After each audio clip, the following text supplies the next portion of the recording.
guys, welcome to the Dragon's Voice podcast and a happy new year to you all. And if you're wondering why I'm just like this, because I'm confident that all these vaccines are coming out. You know, I just want to go to the World Cup. I want to go to Qatar. Just take me there, and I'm getting in the mood for it now with my bucket hat, with my Wales Away t-shirt. Loving it. Thank you so much, Nana Bamp, and thank you to the missus for getting this for me. But I am joined by my co-host, Luke. How's it going, buddy?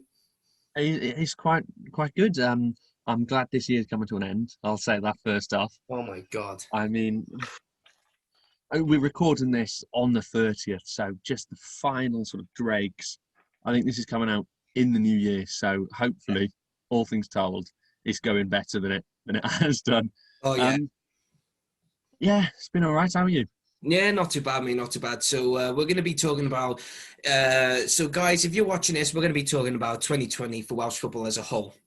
And also what I'm going to be talking about as well with the Dragon's Voice podcast, is it going to be changing, adapting and everything? Because it's nearly going to be a year's old within a couple of months. So it's absolutely bonkers. But we're going to be talking about a lot with Wales, with the Cymru Premier, with a lot of specific Welsh players, and maybe to do with the fans, and just summarise how Welsh football has sort of dealt with 2020 in some ways, and especially for the fans as well of for Wales, you know, especially the likes of me and Luke, because we've been planning, we've been dreaming now for the next away trips to be our away trips, so we can both go together and with a couple of mates and just try and go off into the stars and just literally get pissed in Czech Republic by spending 60 or 70 pence a pint.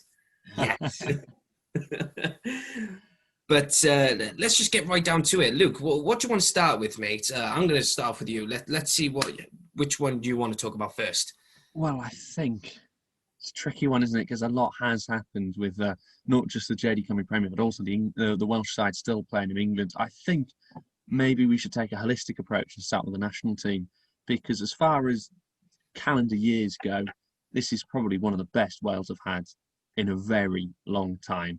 1 defeat in total out of 11 games. Just the 1 defeat, and that coming in a friendly against England with no fans. So as far as we're concerned, it didn't happen. No, it didn't happen. I mean, what are you talking about? Who's Dominic Calvert-Lewin? I don't know him. Yeah, absolutely fantastic. I mean, we've seen promotion from Nations League B into League A, playing with the big boys finally. We've seen a formidable defence, really. Apart from that England game, we didn't concede until the final game of the Nations League against Finland. I mean, it's a positive, really. The only way is up for this Wales side. The current golden generation of youngsters, with the likes of Ethan Ampadu, David Brooks, Harry Wilson, all of them playing regular football now, crucially. And I think this is very good. So I was going to just ask your thoughts. What do you think of the year as a whole? The national team has been absolutely unbelievable in a sense, you know, because we've grown up with a Wales squad that's not really fulfilled its destiny until after Gary Speed came along. And for someone like myself, I mean, I'm 24 years old, so I kind of grew up with, and I know you did as well, with the John Toshak era and with the Gary Speed era and Chris Coleman and that. I remember Mark Hughes. I thought he was going to fulfill that destiny, but he didn't. John Toshak, I knew right from the get-go. I was only a kid, and I wasn't really a big football fan, but I knew John Toshak wasn't the one to take us to that, because he could have had that chance in the mid-1990s. I know we talked about that during the Bobby Gould era podcast, but he didn't. So the less said, the better. But it is, for this year, despite the circumstances, you know, despite the hazards and despite the COVID situation, it has reached potential and it's reached Wales's destiny. And especially as well for someone like Ryan Giggs, and I want to mention him in a minute, that he's been a bit of a complex character. But I'll mention the squad first, because the squad does not need to be shadowed by Ryan Giggs. You know, like you said, Ethan Ampadu, Harry Wilson, David Brooks, Daniel James, you know, some of these young, I mean, what's his name? Danny Ward, he's getting the opportunity. I mean, unfortunately for Wayne Hennessy, he got injured, but it was a big opportunity for Danny Ward to actually, reach the potential of playing in proper international football games on a regular basis. You've had Gareth Bale and Aaron Ramsey at the helm to always lend a hand, but it's actually, unfortunately for Aaron Ramsey, he's only played a minority of games where we needed him the most, and that's only due to the fact that it's either to do with COVID, because Italy had it hard, and he's playing for Juventus, or he's just been knocked with injuries. And you've got but other players, the likes of Chris Gunter, and I cannot wait for the 100th cap for him. I'll cry for him because he thoroughly deserves it. Ben Davies as well, he's leading at the helm, and we're not looking into the past, we're looking into the future, and that's what Wales should have been doing years and years. I know we have been after 2010, but we should have been doing that years before. We should have been looking towards the future, saying this is where we need to go. We can't go back there. We've got to go there. And for the squad as well, I mean, these young men just came in, right? They've gone from boys to men, just like that. They've been told, whoever's told them said, look, you're leading by example now. You're not boys anymore. You're not playing in the under 21s. You're not playing in the under 18s. You are full-time Welsh international squad players who 3 million people need you more than ever now. And they've done that with Ethan Ampadu. He's not from Wales, but he's come in, and the attitude he's given is just like, I'm a Welshman. I'm playing for my mother or father, whoever is Welsh on his side of the family, and just gone, I'm going to do it for them. And you know what? Fair play. If he's not captain by the time he's pushing into his 30s, then, I'm going to be so heavily surprised. That's how I think of it. And every time, I'll say this now, every time the international team plays, whether it be a friendly, a Nations League, and I want to mention the Nations League in a minute because I want to know about your opinion of it. But the Euros or the World Cup and everything, every time it comes on, I'm excited because in my head, in my mentality, in my mental states mind, which no one should ever go inside because they scarred for life.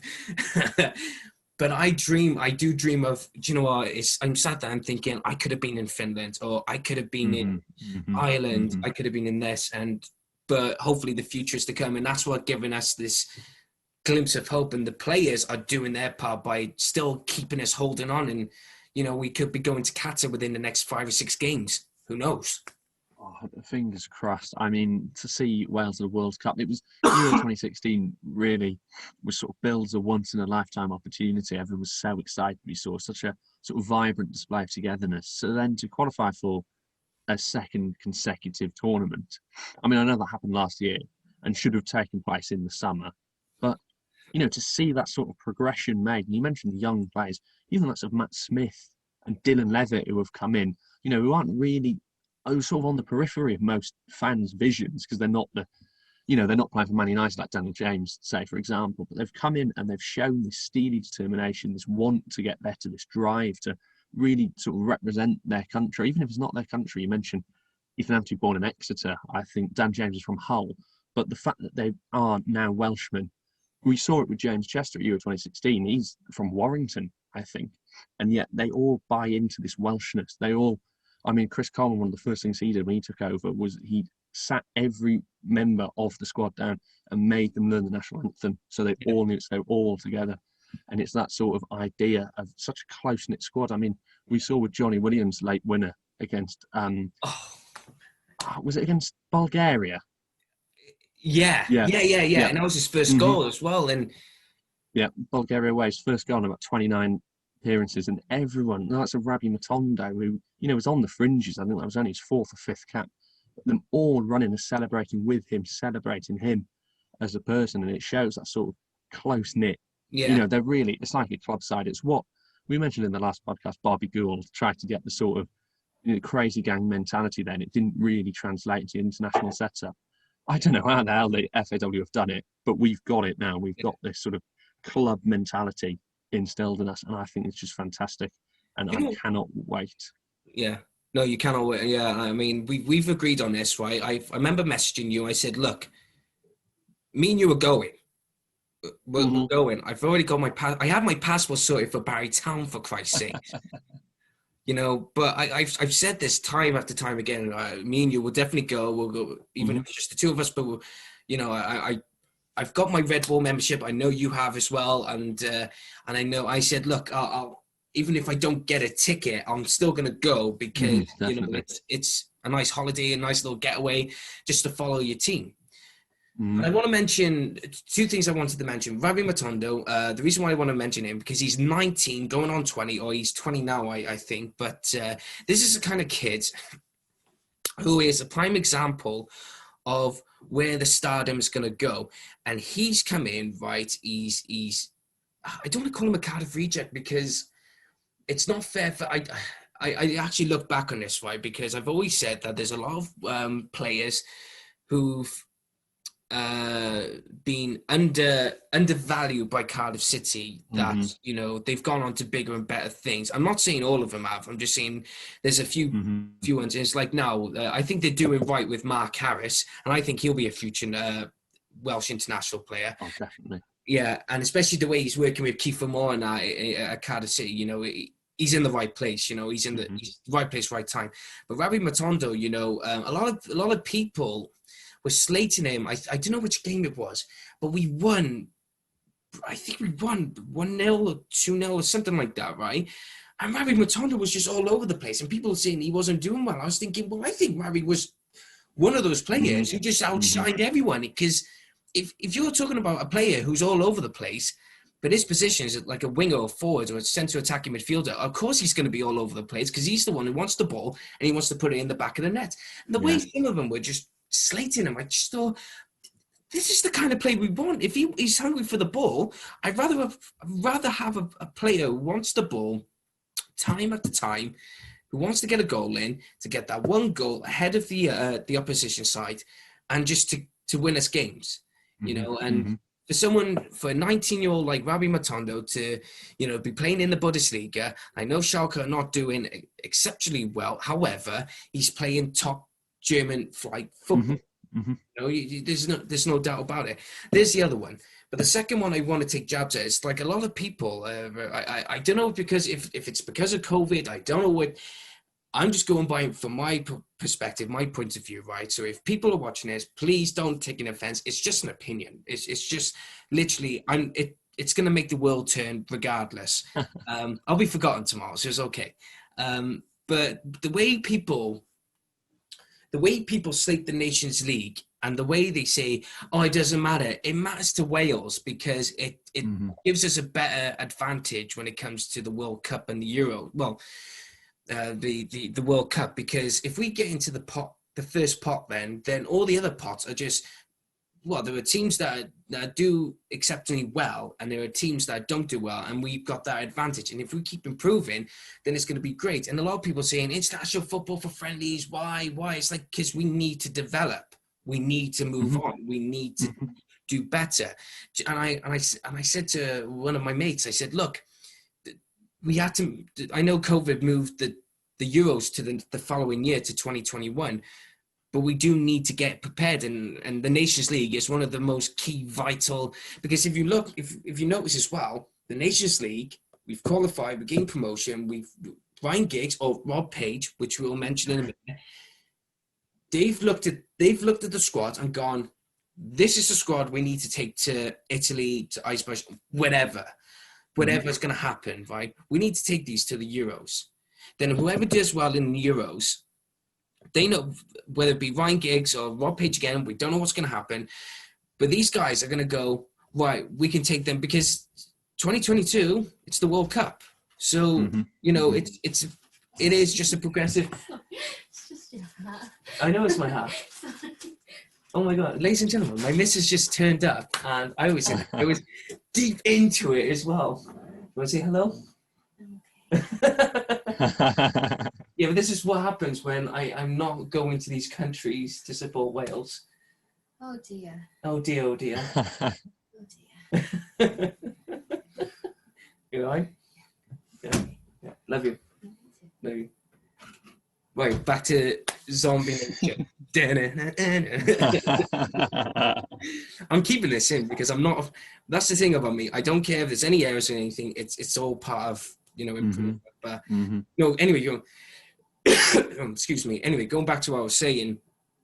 We've had the Nations League, we've got the Euros, and now we've got the World Cup. It's 3 years in a row. It's just one thing after another. We need that. We need it. I know COVID is not helping. It's affecting club football and that. But here's the thing. International football, I think, is way more important than club football. Come on. I'd agree with you on that. I think the Nations League has been the shot in the arm that international football needed. But I suppose it comes down to, maybe this sort of viewpoint is more suited to our Politics in Football podcast, the first one we recorded together. But I think it's maybe the anglicisation of the media. So, because you see a lot of England fans claiming that it is just meaningless friendlies and that it doesn't really matter. But for a smaller side like Wales, or in terms of population size, obviously we are amongst the big hitters now that we're in Group A. But so was it San Marino, their centre-half, burst into tears because they'd drawn 2 in a row. That was the first time they'd gone 2 games without losing. I think for nowadays, for smaller sides or maybe underdeveloped nations, which I'm not saying Wales is a part of, they don't have to just shut up shop and play defensive football and, anything below 5 is a good result. They can actually go ahead, attack and win games. And it's been pivotal for Wales, really, that some of the players that have been capped for the first time in the Nations League. Nico Williams, who scored against Bulgaria. Josh Sheehan as well. Although that was in the friendly against the United States, but he's still, he's performed well at Newport, and I think he will probably get this opportunity in the Nations League. And I can understand the glorified friendly calls, but when it's given us a backdoor route to the World Cup, if our qualification goes tits up, I think that can only be a good thing. And I think for so long, Wales has been, pot 4, pot 5, not expected to get through. But now, because of the work the FAW have done and because of the sort of togetherness of the squad, which is bolstered by playing together, we are now seeing it where the wheels are in motion. Wales are on the ascendancy. Yeah. And I think that can only be a good thing. Hi. No, I'll let it carry on. No, but seriously now, one of the things, though, is the important thing is about Wales of improving so much and how far we've come from is the fact of how far we come from is because if you looked, we were ranked. I remember, like I said, under John Toshuk, we were ranked 114th in the FIFA ranking, 114th, and now we're in the top 30, top 20. I think we're 18th. We're in the top 10. We slipped into the top 10 once, Yeah, and we have that ability to do that. And the thing is as well, it's like you said about the mentality of a lot of football fans who have come in and said, why do we need them? It's just because this is where the difference between Wales fans and England fans come from. England are used to being up there. I will honestly admit to that. They're used to being up there. They're not used to being down there where there are football teams, football nations who are underpopulated, whether it be under 3 million, 2 million, 1 million, 500,000, 35,000. These are people who work part-time, who are showing their gratitude, they're showing their appreciation to play for their country, whether it's a loss, it's a draw, it's a win. They're humbled to be there. And San Marino is one of the key examples as to why they will never succeed further in the future, because they're only a district. They're a district country. They're in the heart of Italy. They're only populated by 35,000 people, right? But they know what it's like just to go out there, just put on the San Marino shirt, play for your country, and the tears of joy because of a draw. I mean, an England fan will look at it and go, well, why is he doing it? He goes, be in their shoes. Look where they come from. And we understood that because we were walked over. We were walked over by Scotland before and Ireland and that. But now we can literally clash it and go, I'm better than you.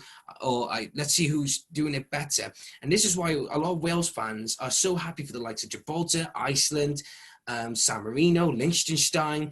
A lot of these countries who've not got a lot, but they've not got a lot in terms of, ability or capability or strength or whatever, but they got a lot of heart. And that's the reason why a lot of Wales fans appreciate the smaller countries, because one day they'll probably be up there. I mean, Iceland, Crossed. I mean, I was hoping for an Iceland v Wales final in the Euros. Honestly, Yeah. I was. I was hoping, because I didn't want, I mean, I thought, right, let's kick Portugal's ass and let's hope Iceland will. I knew it, well, obviously it didn't happen. I knew it wasn't going to happen, but you can only dream, because if that were to have happened, that would have been, I think, the most interesting, if not one of the greatest finals to ever happen in European football competition, because you've got two countries who have been looked down upon in all these years. They're lowered, they're under the population of 4 million, right? So Wales have got 3 million. Iceland have only got 400,000 or 500,000. You know, they're only a tiny, The size of Cardiff, isn't it? yeah, the size of Cardiff. Terms of They're a tiny population, yeah. country, but they just, I mean, they had Sigurdsson, Gunnarsson, anything that ends with a son, you know. But they proved, I mean, they beat England. Come on. I mean, oh my God, Steve McLaren's like, oh yeah, they're playing well. They're playing well. 2-1. But yeah, it's just how far we come from. And I know I went on this big, passionate, patriotic rant there, but it just goes to show how far we've come from. And this is why it's so important for Nations Leagues to happen, is because you need countries like San Marino, like Gibraltar, and like Liechtenstein and everything to try and improve, or just to try and be part of today's football, you know, because if not, then where else you're gonna go, you know? Well, I mean, that was my choice for what to talk about, the national team. I'm going to flip it on its head. What would you like to use your soapbox to discuss now? What's topic number 2? Topic number 2, I was going to talk about Ryan Giggs and Rob Page, so let's talk about them. And I thought, and then I'll go back to you for your turn then, but let's take a turn. So Ryan Giggs and Rob Page.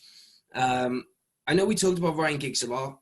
At one point, I was going to message you to talk about a pure episode just on Ryan Giggs, but then I thought, no, let's try and just summon. We'll try and do that some other time and just try and talk about his position in 2020. Like I said, he's a very complex character.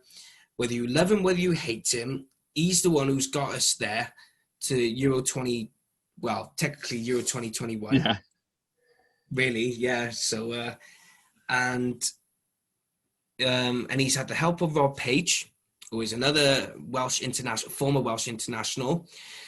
He's had the experience of maybe one or two of his Man United buddies, not the class of 92, we'll admit that, but there are people who have, yeah. But, you know, he's got us there. And I'm very grateful that he's done that. However, it doesn't change the person that he is, or what, you know, behind closed doors. We all know the controversial story or discussion where we're going to go into. We all know what he's done in the past to his brother, and, you know, and now to his, well, ex-missus now or whatever. Yeah. But I remember waking up that day. I remember the news came up, and I couldn't believe it, but then I could believe it, because I was thinking, I'm not surprised it's Ryan Giggs, but at the same time, I'm surprised because he's the manager of fucking Wales, you know. What's your opinion on it? I mean, I think we've got to tread relatively carefully with this. I was put in the very unenviable position of having to do a radio show that week and discuss the news, and obviously, not only for legal reasons, we can't go into too much of it and, you know, sort of slander him or anything. Nobody really knows what's happening at the minute. So it's all up in the air at the minute. And whether it's Ryan Giggs taking us forward into the Euros and the World Cup qualifiers, or whether it's Rob Page, who knows? Even if it's someone like Steve Cooper or Michael Flynn taking over, who knows? At the end of the day, we will get behind the country, we'll support the team. But you're right. He is a bit of a complex character, isn't he, Giggsy? I mean, he mentioned the sort of the Rodri Giggs scenario, the fiasco. If you mentioned this now, it's a tough one, because if he's found guilty, we can't have him anywhere near the national setup. But if he's not, he's still done a fantastic job. I suppose.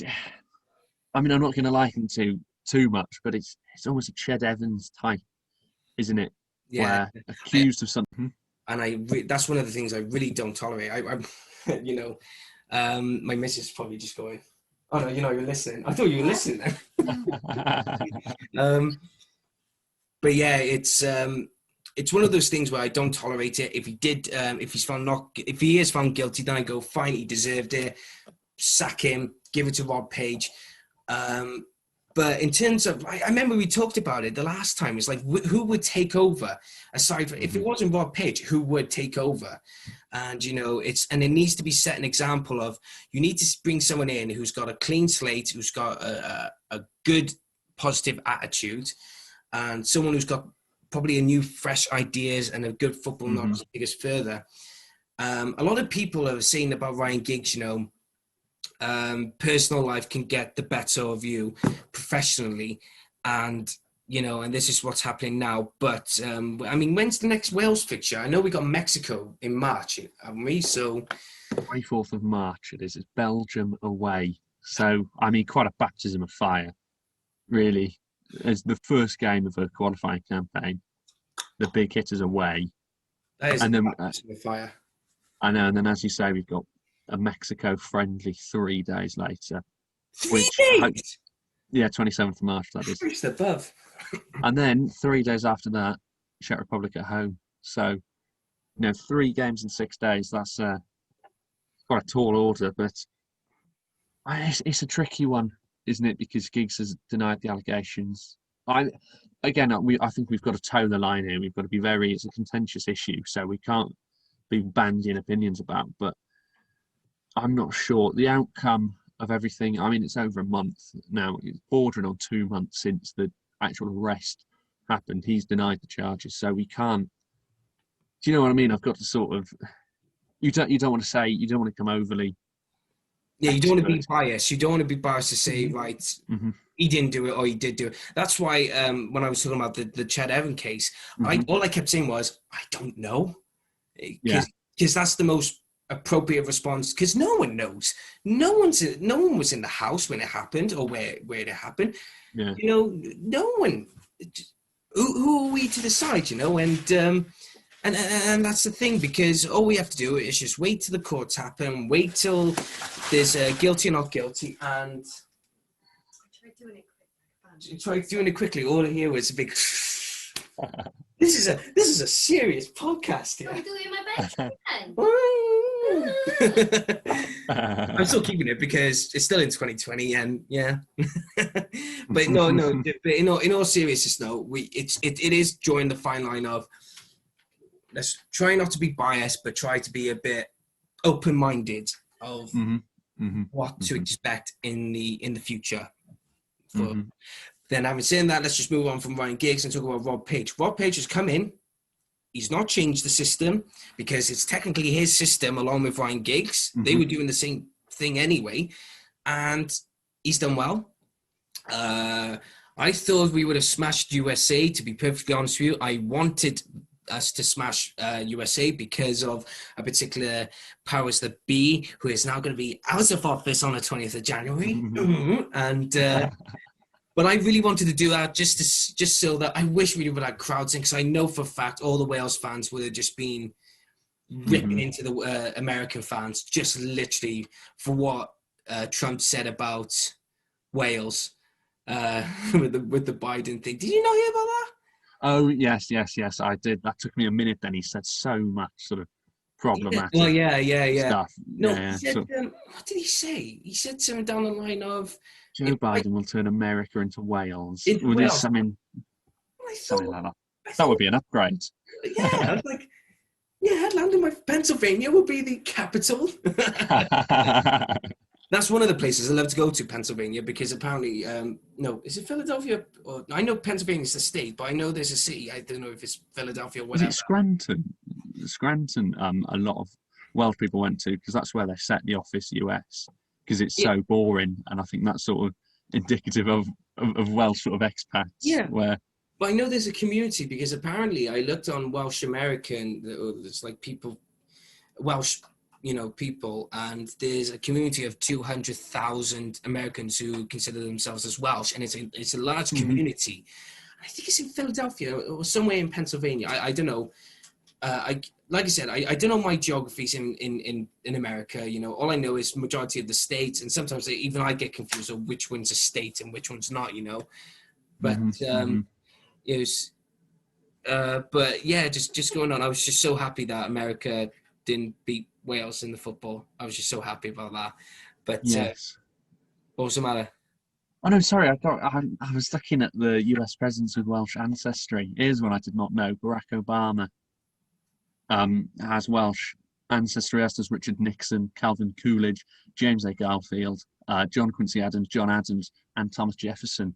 It's 0.6% of the U.S. population are Welsh Americans. I knew there was quite a lot, but yeah, as you say, the America game, perhaps a disappointing result, but at the same time, they've got some cracking youngsters coming through. I think they've got Weston McKennie at Juventus, they've got Serginho Dest at Barcelona, Timothy Weah as well as playing in France. I think and Christian Pulisic as well at Chelsea. They're sort of looked down upon for being American, really, and rightly or wrongly. I mean, I'm not going to say, but I think as well, because of what's going on in America, I think the attitude towards the sports that they have, when you think of American sports, you only think of American football, basketball, and baseball, because those are the three major sports that they thrive upon, that they live. They built this business or empire, that they have. I mean, all you have to do is look at his name, John Henry, or someone of Liverpool, the owner of Liverpool. He's the owner of Boston Red Sox. And you got to look at the Khan family, who own the an American football club in America, and they own Fulham. You got to look at it that way, and I know they thrive on their sports, and I think we'll just mention this very quickly, but I can understand where America, they're trying to push for football now, or soccer, if they call it that. But if you look at it now, the women's football team in America, they won two World Cups, and they weren't, and now they're trying to push for the men's to do better. They want the men's to do better and try to thrive. So I can understand that their potential, and they got some cracking players coming in out of the woodwork. But like I said, I think in the last podcast, when we were talking about it, I don't see them trying to fulfill the potential of what European football or British football has had for years and years and years on it, so it's very difficult to say. But for Rob Page, he's come in, and like I said, so sorry guys if we went off the ball a bit, but bit off topic. Yeah, went off topic for a bit, but I think I wouldn't be disheartened if Ryan Giggs had the sack if he was found guilty and Rob Page came in, because I would be more than confident, because he'll just keep the system going, and I think he'll probably bring in one more an assistant manager of his own, or maybe you get a coach and then you'll bring another person in to fulfill the gap. You will bring in someone. Whoever it may be, it'll have to be in a matter of time when it does come around. What goes around comes around. I know that's a karma saying, but Well, yeah, I think that's the thing. If he's found guilty, Ryan Giggs should not be involved in it at all. I mean, no one's going to sit here and condone that behaviour, but again, he's probably the trickiest thing I've ever had to sort of professionally comment on, if you know what I mean, because even if he's not, there's no smoke without a fire, and it's quite a naive way of putting it, but something has obviously happened there. But again, as you mentioned, if Rob Page is appointed full-time, he will have the likes of, I think, Albert Stuyvenberg, one of the coaches, was helping in that sort of assistant manager role. So he will definitely have a fantastic backroom staff around him. And 3 games, 2 victories, and 1 credible draw, considering the amount of changes that were made and the amount of sort of inexperienced players playing there. And when you think the 1-0 victory against the Republic of Ireland maybe could have been won by a bigger margin, and then that fantastic 3-1 victory against Finland to really cap it off. And albeit they went down to 10 men early on, but still, you've got to take advantage of that, haven't you? You can only beat what's in front of you. So Yeah. for those two, I mean, they were probably more promising than the likes of 1-0 against Bulgaria, both home and away, and the 1-0 away against Finland, because we were in control. You know, I think that David Brooks goal was the first we'd scored that campaign that wasn't before, well, that was before the 80th minute, sorry. Yeah. Because Giggs had us in that sort of Man United role in the teams that he played in, where we were keeping clean sheets and scoring late on, you know, the spirit of Munich or whatever you want to call it. That sort of mentality of going to, I mean, Nico Williams when it was the 94th minute. I think Johnny Williams the 85th as well. Yeah.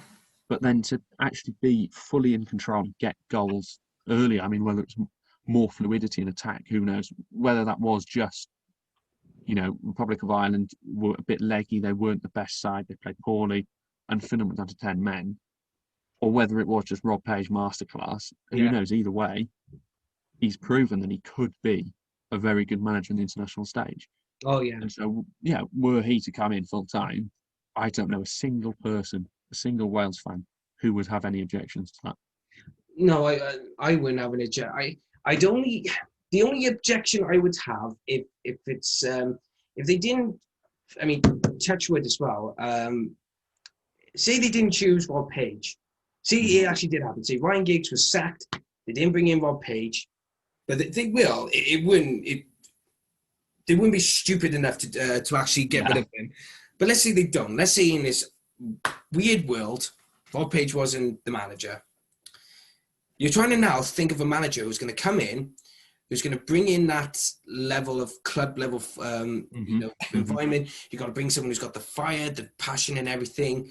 For the love of God, do not bring in Tony Pulis. For the love of Jesus, Mary, Mother of Joseph. I do not. I will never. Cannot fathom if they will bring in Tony Pulis, because it's a stupid idea. I feel bad for him when he got sacked to Sheffield Wednesday, because that was down to the owner. That was his fault. But his managerial strategy is not for the international squad. Incompatible. We want to be on par with the likes of Belgium, which we know we can't do because we did it in 2016. We want to be on the level where we can actually go in and be confident of beating England. That's where we got to be. We got to be on the level where, you know, we have that mentality of going in and saying, right, we can beat England, we can beat France, we can beat Portugal or Spain, you know, or giving it a go, you know. We need that level. And a lot of people, you know, you said about Mike Flynn, you said Steve Cooper. You know, I know these two managers who are doing exceptionally well with Swansea and Newport County. Someone mentioned Ceaig Bellamy. But I will mention Ceaig Bellamy in probably in the next topic, not in the next episode, in the next topic we can take in turns. Because like I said, I've got a bit of a 50-50 moment with him being manager of Cardiff, because a lot of Cardiff fans are talking about it. But anyway, then, you know, someone said John Hartson. I thought, really? That's a shot in the dark. I know we had a shot in the dark with Ryan Giggs. I can understand that. But at least Ryan Giggs, you know, I know he was caretaker manager, but he was a coach. He was coaching a high-level football. That's what made me a bit, I'm a bit confident with that. You know, we need someone who's got maybe a little bit of experience. I'm not asking for a full match, even if it was for fucking 4 months, because that's what Gary Speed had. He had 4 months or 5 months with Sheffield United as a manager before he went to Wales, you know, and we need someone who's got that level of experience. And I remember names such as Mark Hughes was mentioned. I thought, no, don't bring him back. Not again. He done his days, and his football now is just outdated. Oh, you know, and someone said Robbie Savage, and I thought, no, he's busy with Macclesfield. Yeah, and he's Robbie Savage. You know, maybe he would do justice, but I would only accept him if he had that level of experience as a coach or manager. Yeah. See, in this ideal world that Robbie Savage, he managed, I don't know. I'll just say, I'm not saying these are the legit clubs, but let's just say he was manager of Derby, his old club. Derby, he managed, I don't know, another championship team, maybe Cardiff, and maybe he managed a team that got him into the Premier League, right? So if he had 2 or 3 of experience, and this is only on Robbie Savage's part, then I would have gone, yeah, fair enough. I'll deal with that. I'll accept that. But you know, someone mentioned Mark Delaney, and I just thought, I mean, yeah, but he's Aston Villa through and through. He's never gonna.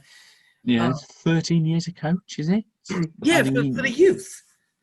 yeah. How are you going to get him out there? Then Simon Davis was mentioned, and I thought, give him a few years, then maybe I'll consider it. But it's and I think it's just down to Mike Flynn and Steve Cooper. Those are the only 2 managers where you can actually think realistically. Could Nathan Jones, maybe, although he sort of failed at Stoke, didn't he? That was his biggest job to date. But yeah, I think it's sort of indicative of how far we've come that, like, the likes of John Hartson and Craig Bellamy are sort of not laughed down, but it's sort of, you know, we're better than that. We need a manager with experience. Yeah.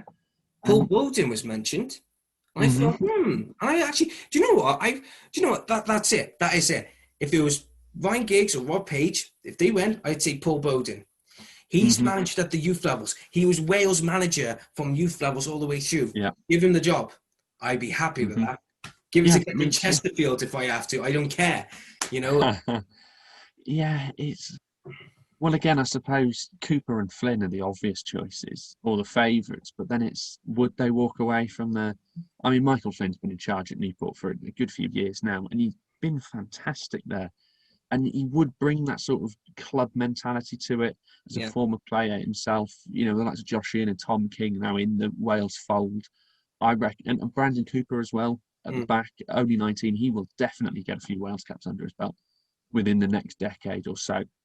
And then Steve Cooper as well. He's got a few. I mean, he's seen the likes of Joe Roden make their full debut, Ben Cabango as well. Yeah. And Liam Cullen as well is involved in the under-21s and stuff. So those 2 would be the favourites, but it's just whether or not they leave. And now, to sort of open up the conversation further, would you take a non-Welshman? And I'm not talking about the Terry Yorath. No, not Terry Yorath, because he was Welsh. The sort of Bobby Gould mould. But if you look at what Jack Charlton did, if you look at what Jack Charlton did with Republic of Ireland or Giovanni Trapattoni. Yeah. Someone like Fabio Capello at England, that sort of calibre. Yeah, I see what you mean. But wasn't it, I think, but isn't it one of the reasons why Wales weren't taken? Because if you looked at Fabio Capello, he really didn't do much of a success at England, you know, because of... he was awful at England, wasn't he? He was a disaster. And the fact is as well, when Fabio Capello was manager of England, that 2010 World Cup was something else. Oh, let alone the Vuvuzelas. Let alone... What was the original topic? I don't know. Fabio Capello, that's it. Foreign manager for Wales, that was it. Foreign manager for Wales. I don't want an English one. That's not me being anti-English. I just don't see... I mean, we've had 2. One did all right, but the other didn't. And then if we're going for a foreign manager, I assume we should go for an Italian one. I don't know what it is about an Italian manager for Wales. I don't know what it is, but there are big links between Wales and Italy. Yeah, aren't there? Yeah. I'd rather go for an Italian manager, whether it be because isn't Roberto Mancini an Italian manager? Yeah, he's Italian manager at the minute. He wouldn't leave for us. No, that's just. Oh, he wouldn't do that. That's the thing, isn't it? You've got to. Yeah, it's all well and good saying let's have a foreign manager, but who do you have? Yeah. Who do you have that isn't already taken but is not without a job for a bad reason? Yeah. Do you know what I mean? Yeah. Did you know? I think it was before it was after Mark Hughes, when Mark Hughes left. Do you know who's the manager for Iceland during the Euro 2016? I'll get it up. Oh, look it up, mate. Do you know what? I'm going to look it up as well. Because I could be wrong. I'll race you then. It was Heimir Hallgrimsson. Oh, was it him? Wait a minute, I need to see a picture of him for a minute, because otherwise I'm just... 2013 to 2018, Iceland's manager. Iceland's manager. All right, won't it? So I think it was him. Because apparently from what I gathered, it was him that was in line for the Wales job back then. Really? Yeah. 1 minute, I'll have a look now. 1 minute, very quickly. I need to see his face because I remember seeing a picture of it. And bear with me, ladies and gentlemen. I do apologize for wasting your valuable time. Well, because he's a dentist, isn't he? He's a dentist. Yeah. He's at Al Arabi at the minute in the Qatar Stars League. No, it wasn't him. It wasn't him. I think it was. Just made that up. No, I know who it was. It was Lars. Lars Lagerbach. Lagerbach. Yeah. Oh, yeah, it was him. Yeah. Okay. Yeah, that does make sense. Yeah, it was Lars Lagerbach. Because after Mark Hughes left or got the sack or whatever, there was John Hartson, Ian Rush, Dean Saunders, and Lars Lagerbach. And originally, he was this close, Lars Lagerbach, for the role. He was that Really? close. Yeah, until they went with John Toshak. Ah, right. I mean, yeah. So wouldn't have had Joe Allen, Aaron Ramsey, Chris Gunter, Gareth Bale without John Toshak. Yeah. But at the same time, come on, it's just, yeah. See, that's a difficult one to talk about, John Toshak, because I know we were going to talk about it, but it was such a difficult one to say, look, we wouldn't have had Gareth Bale, Joe Allen, and Aaron Ramsey. We would have had those players, but at the same time, Yeah, or at least they wouldn't have come into the fold so early on. I think that's the thing. We would have had them, but whether they would have... Gareth Bale was 16 when he made his debut, wasn't he? He was Wales' youngest ever player at that point. So, but whether he would have made his debut then, maybe a year later, who knows? It's tricky, isn't it? I think we found this with our Bobby Gould podcast that, yeah, ostensibly bad, but there were still some silver linings. But another tangent. What a tangent. Do you know what? I wouldn't know. I don't know what foreign manager. I'd hope it'd be my guessing if I had to pick 3 foreign managers from whatever nationality. I would have assumed that we'd have gone for a manager who's an Italian manager because they live and breathe football there. I'm not saying that other countries have, but I'd rather an Italian manager taking over because of the enormous success Italian football has. I'd rather bring that into the equation. Maybe a Scandinavian manager.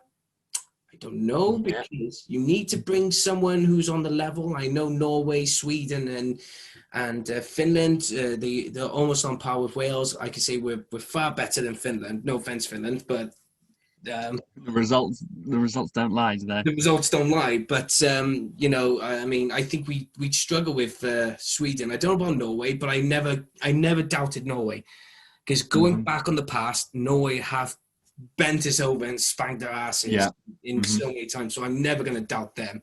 I wouldn't doubt them, right? If we would have thrashed them 4-0, say in a friendly or in a World Cup qualifier, I would never still doubted them for the following game to say, look, we're going to beat them. I was like, no, I mean, they got fucking Haaland now. Come on. Yes. So Ødegaard as well. They've got their golden generation at the same time we have. Yeah, and Matt Darley they've got, and Yes, of Oh course. God, There's a blast from the past. God, Cardiff should have kept him. They should have kept him. Smollett Darley. Another tangent to add to the ever-growing list. I'm trying to think who St. Pauli now. No, Genk now. Let's have a look. Mulder, Cardiff, Freiburg, St. Pauli, Genk. 8 games, 1 goal so far. That's not a bad club to play for, Genk. Oh, I know. That ain't a bad club. If I was a shit player, which I am, and so Genk signed me up, I'd be buzzing. I'd be going, yes, Euro qualifications, and But anyway, went to Freiburg in Germany, had a loan spell at St. Pauli, then signed permanently, and has just gone to Genk. Yeah, that's quite a good club. Anyway, I mean, We've gone so much off topic. It's amazing. Maurizio Sarri, considering he's a Europa League and Serie A champion, now, given his problematic reputation at both Chelsea and Juventus, Yeah. it's obviously quite a high bar. Not saying we would get him, but would you take him? I would take him in a freaking heartbeat. I know Welsh fans would be anti-foreign manager, but if we would have came down to the conclusion of we need to look elsewhere, I'd rather a foreign manager from somewhere in Europe than an England manager. Not, like I said, no disrespect to an English manager. Yeah. It's the fact that with England, I know Martin Margetson. I mean, I remember when he went to be coaching the England, goalkeeper coach of England. The reception he got was not great. I was going to say, watch what you're saying, because he's my mum's cousin. So just toe the line there. I know. Bring him on. Oh, I've tried. He's very difficult to track down. That's a story for another podcast. I remember just after he got the England job. His father. It was my granddad's funeral, and I met his father there, and I don't think he introduced himself, because he came over, and he started saying what it is it was the money, right? And he couldn't turn it down. And I thought it was 2016, so I didn't know who this person was until he introduced himself, and he said it was about the money, really, because he's obviously a proud Welshman. He's got one cap, and has been called up for a good few times, and had been in the coaching setup for a while. But he said it was just the money that was on offer. It would have been ridiculous to turn it down. And since then, he's bounced around a bit. He's been at Everton. He's been at Cardiff. I think he's at Swansea at the minute now. So he's obviously still a Welshman through and through. But I do see what you mean. I think, were we to have an English manager, I think it's one of those that it goes beyond football, doesn't it? It's not that we hate the English or anything. It's just that for them, they would never understand the sort of immense loyalty that we have. And I'm not trying to say that England doesn't have, loyalist fans who go home and away all the time. We've seen them. They will rock up on hills and watch, even if it's behind closed doors. But I think the sort of unique bond that, I know this has come across as quite sort of pretentious now and a bit sort of, oh, well, we're a superior nation. But I think there's a unique element to Welshness that maybe an Englishman coming in wouldn't quite grasp, if that sort of makes sense. Like, Chris Coleman, he understood it. Gary Speed obviously understood it, and Ryan Giggs seems to slowly be cottoning on. I mean, at first there were question marks over him, obviously having coached and played in England for so long and not turned up for friendlies. There's an almost unique sense of pride, and I think, as you say, Italians live and breathe football. They would probably understand it, but it's a tricky one. It's not an anti-English thing at all. It's just whether or not they would fully sort of grasp what it means to us, if that makes sense. No, I get what you mean as well, because, but like I said, it's whether or not what would you do? What would you do if we had that England manager to come, this English manager coming in and managing Wales? It's not going to bring that vibe towards the dressing room, and especially not to the Wales fans, because even then, a huge majority of the Wales fans will just probably turn their backs on the Welsh team because of this English manager coming in at the helm and just, taking the charge. You just think to yourself, hang on a minute, we don't want another Bobby Gould, and the reason why people don't mention Mike Smith is because at least Mike Smith, what he done, he took us to the quarterfinals of the European qualifications, right? But at the same time, he started from the bottom. He was managing youth teams level and worked his way up the ladder before he became the Welsh manager. And that's why a lot of Welsh fans approved of him, because he understood it. He understood it. He had the years for it. So we'll just have to wait and see. We won't know what the outcome would be, but I just hope Rob Page just sticks to his guns and and hopefully the FAW will give him the benefit of the doubt. And especially as well, the FAW are not multi-millionaire corporate guy Yeah. who, well, they probably are, but they're not like the FA who will splash the cash for a manager to come in. They did it with Sven-Göran Eriksson. They did it with Fabio Capello. They did it with some big names. So we'll have to wait and see. Yeah, I think that maybe is. I mean, we've mentioned Ceaig Bellamy already. I know before he was saying we're going to mention him. I think that's one of the reasons why he didn't get the job ahead of Giggs. I know apparently he put on a fantastic PowerPoint, and he was, had it not been for Ryan Giggs' sort of stature within the game, I think that's one of the main, because after Euro 2016, it promoted Wales on the global stage so much, and failing to qualify for Russia 2018, that sort of dented it a bit. So to have someone of Ryan Giggs, immense stature within the game, he's a worldwide legend. Everybody who's into football knows about Ryan Giggs. So to have him at the helm is to sort of say, okay, this is a big name, a big star, and he's one of our own. And I think that's why Ceaig Bellamy because of course he played in the Premier League for countless clubs, Newcastle, Liverpool, Man City, Cardiff. He's also a big name, but he doesn't quite have this, is it pulling power, almost, if that's the right sort of terminology, of Gravitas? Ryan Giggs.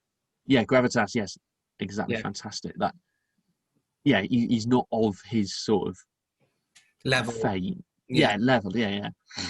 I'm trying to be careful not to slag off Ceaig Bellamy here, because I actually quite like him. But Yeah. No, I remember. We'll probably mention. Like I said, I'll mention this story to Ceaig Bellamy about it because it's to do with his personality as well. That comes into conclusion, but we'll probably mention him in a minute. But in the meantime, we'll probably have to move on from it and just say, look, we just hope for the best. And if Ryan Giggs is found not guilty, then happy days. Well, not happy days for the, but for us in terms of football, happy days. We can move on. We can move on from it, and we can actually look forward to what's happening. But if not, then it's still happy days for us because it's a win-win situation because we'll still have Rob Page at the helm to take us even further. So there's no way. It's a winner for us. It's not a lose. It's not a way to lose. What's the saying? I can't remember the saying is, but it's a win-win for us. Put it that way. Yeah. Either way, whether it's Giggs or Page going forward, I think we're quite blessed with the managerial team that we have put together. But speaking of managerial teams, one that's under fire. So you can see I'm using my radio now, my sort of slick links. One managerial side or managerial core that is under fire is Neil Harris at Cardiff City. Oh, right. And so we're going on to that one now, are we? Yeah, okay. I was angling for it. And Ceaig Bellamy ties in again. So Neil Harris, Cardiff, they had a slight resurgence recently, but then since the South Wales derby, the wheels have come off, sort of. And as we recorded this last night, they lost to Wycombe Wanderers, who were bottom of the table. A shot result. Neil Harris got sent off as well from the sidelines. So a lot of buzz around Ceaig Bellamy returning from Anderlecht, where he's currently under 21s manager, taking the helm at his former side. And would that be a good fit? Because you mentioned before you were 50-50, you're a bit apprehensive about some aspects. But, I mean, what are your thoughts if he were to don the suit at the Cardiff City Stadium? Well, I'll mention the pros first before I mention the cons. The pros is a lot of Cardiff City fans, and I have to agree with them. It's the desire, the passion, the fire, him being a Cardiff boy. He came back, he came home, retired at Cardiff City, helped them get to the Premier League. He is Cardiff City through and through. He smiled when Ben Turner scored the winner. Well, no, not the winner, the late equaliser at the Carling Cup final. There is a picture. I was there. I went nuts. But there is a picture of Ben Turner swinging his T-shirt, being the far, and they've zoomed in. There's a Ceaig Bellamy. All the Liverpool players are like, oh my God. And all you can see is Bellamy just smiling, just thinking, yes, because he doesn't care. It's Cardiff. If it was Everton or Man United, he would have probably, kicked off. But because it's Cardiff City, he's not going to kick off that his home team have just scored a late equaliser, especially against Liverpool at Wembley in extra time. You know, he's not going to complain about that. So there's that one. And, you know, he is going to, you know, bring that Cardiff City vibe. And if, you know, if he was to have gone to Cardiff City as the manager in the next South Wales derby, he would have given every single one of those players a sat down and said, right, the last South Wales derby, you were a disgrace. You did not show that desire. It's a derby. These are our rivals. This is how much it means. I mean, Ceaig Bellamy scored the winner again in a South Wales derby at Liberty Stadium. When Ramsey was playing for Cardiff on loan, and Bellamy was, you know, and he scored that wonderful goal. And, you know, he would bring that momentum in, and I think he would do that. He certainly would have had a hell of a sort of impression. Can you imagine being in a dressing room with Ceaig Bellamy as your manager before a South Wales derby? I've got absolutely no doubts that he would have players running through brick walls for him. He's just such a passionate, he quite clearly wears his heart on his sleeve. You know, he's so fired up. And yeah, an experience, if you want experience, I mean, in terms of playing experience, he scored for the most sides in the Premier League, the most different sides with 78 caps for Wales, 19 goals. And now he's managing at Anderlecht under-21s. I think Vincent Kompany personally brought him in, you know, because they know each other from their time at Man City together. He's not lacking in experience. This man has scored in Champions Leagues. You know, he's won the Scottish Cup with Celtic. He's got 2 top 4 finishes with Newcastle. He's played for Man City. He's even dropped down a division and taken his boyhood side, Cardiff, up to the. I know he didn't play for them as a child. You know, he started at Bristol Rovers, but he's a Cardiff boy through and through. He got his childhood side up into the Premier League and then played with them. It's, you know, experience, passion. You're not lacking there. But I mean, again, what is it with Welsh footballers being sort of problematic? There's reports of him bullying people as a Cardiff City coach. I'm not sure if you knew about this. I know. I knew it. I was a bit. Yeah. It was. It's just a he said kind of moment, and and a lot of I will say it's a lot of political correctness got involved. You know, there's a hint of was it PC, was it not PC, was this because you have to look at Ceaig Bellamy. Apparently, he brings a very old-fashioned football system in to the squad. I think that's what I've been told, because I know a few people who've got friends in Cardiff City, and when they were under Ceaig Bellamy, they said that he brings that old-fashioned football system, I'd say. Yeah. So whether or not it's down to that, I don't know, but it's not the bullying thing that really made me bit mixed emotions about it. It is the fact of his experience as a manager that's given me the vibe, a bad vibe. Not a bad vibe where I could go, oh, it's just a bit uncomforting to say that, right, why would I bring a manager who's only got experience working at youth level for Anderlecht and Cardiff City, and you're going to bring him into a championship team? I know it's Cardiff City, but it's a championship team who want to push for Premier League. How can we can try and justify that Bellamy would do the, like I said, I know he's got the passion, he's got the thrive, the desire and everything, but it's at the same time, can you actually trust a player who's okay as a player, he's got the experience, but can do it justice? Yeah. Just because he's got a lot of pros on us in his belt, in his pocket, you know, and he can just throw it out, but at the same time, it doesn't always happen. Yeah. I mean, Mehmet Dalman said that, you know, if Cardiff are not in the... Everything all right? Yeah. I think you put sugar in this. No? I can taste sugar. Ceaig Bellamy. Yeah. I mean, Mehmet Dalman said that if Cardiff are not in the top 6 in January, then there's going to be serious talking to, or a serious meeting between him and Vincent Tan and all the remaining board members. So it does look like Neil Harris is sort of clinging onto a job by thread. Yeah. At the minute with Cardiff been in such a poor position. But Ceaig Bellamy, I mean, I found an article here from De Moss, who used to manage Ajax and Anderlecht, and he claims Bellamy was nothing as a coach. So he said, I mean, they lost to Dender and West Ham in friendlies as he first took over.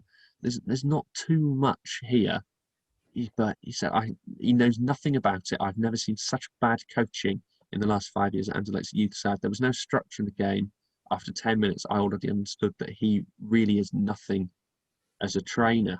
So, yeah, that was 2019. He might have matured, hopefully, but still. Would you say he's a man's manager?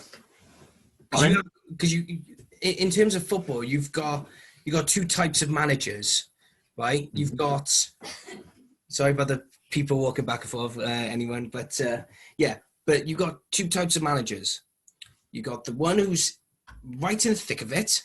Mm-hmm. You've got the trainer. You got the coach. So the tracksuit manager. Yeah, and then you got man's manager, which is like Brian Clough. And he was great at that job. I will never, ever say a bad word about Brian Clough. I think he's a god. That's how much I rate him. But he was a man's manager. He would say, right, we're playing the 4-4-2 system. This is how we're doing it. This is, you pass the ball, you can pass the ball, right. You're the striker, go and score a goal. That's the man's manager. So would Ceaig Bellamy bring that is he a man's manager, would you say? Or is he, like you said, the training manager who's right into it? Because and also, just to say as well, Alex Ferguson, he was a man's manager. Mm-hmm. He was not a training manager. He was not in the thick of it. Yeah, he was more manager than sort of head coach. It's tricky to comment when I have admittedly not watched a Ceaig Bellamy side in action. I am going to try and find their sort of latest results. It's tricky, isn't it? I think if you look at Ceaig Bellamy as a person, I can imagine man to man he would be fantastic. In terms of inspiring players, I mentioned earlier you'd run through a brick wall for Ceaig Bellamy. I'm sure a lot of players would look at him with his sort of his reputation, his experience, and they would say, you look here, I think this is 2019-20, 5 matches, 4 wins, 1 defeat. So it's not bad, I mean, that's great. That's very good. I'm just trying to find now. See, I wasn't expecting us to go this in depth. Anderlecht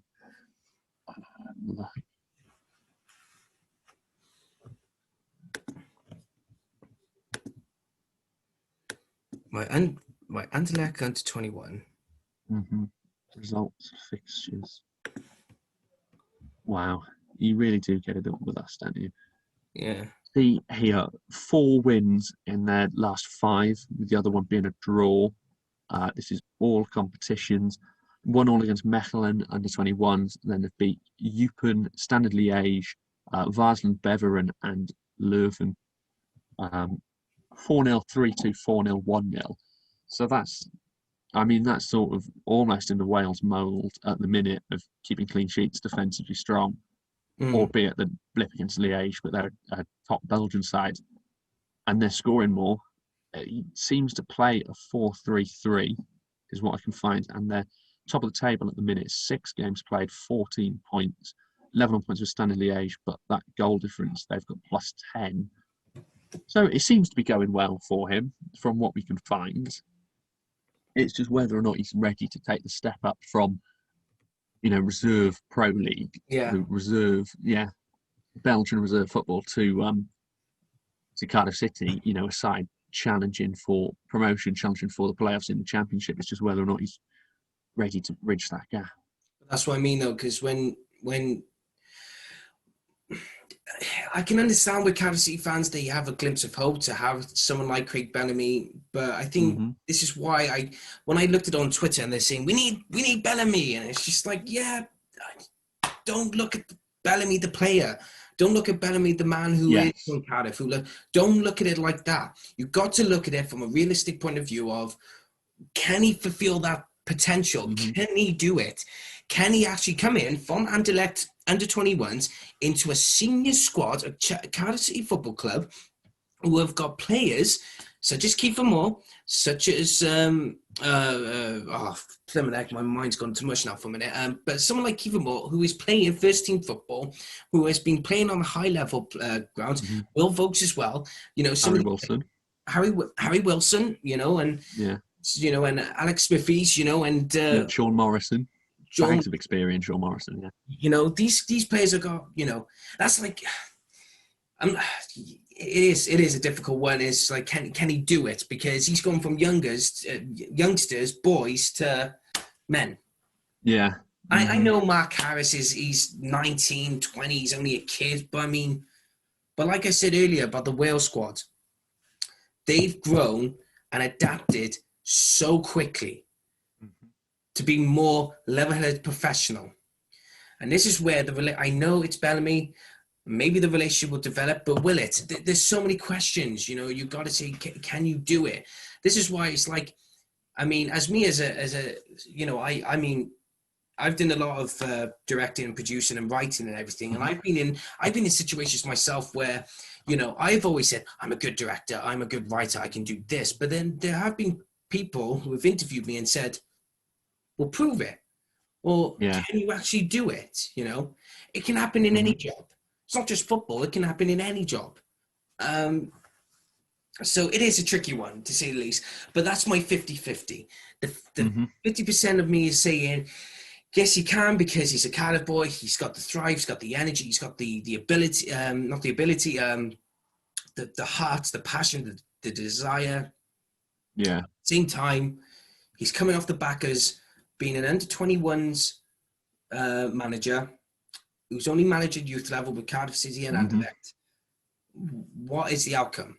What is the possibility? So, but we mentioned Mark Harris. I mean, maybe being in a position as a former youth team manager, maybe then he will be willing to give the chances to the likes of Joel Bacon, who I know has been on the fringes of the side, but could maybe start challenging Joe Bennett for that left back spot.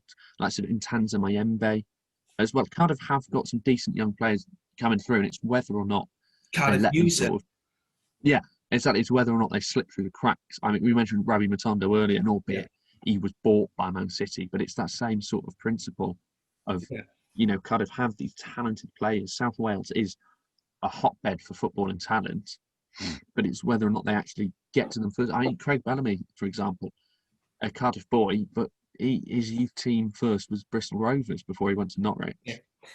I don't know where I know there's players out there who have played for their local team, right?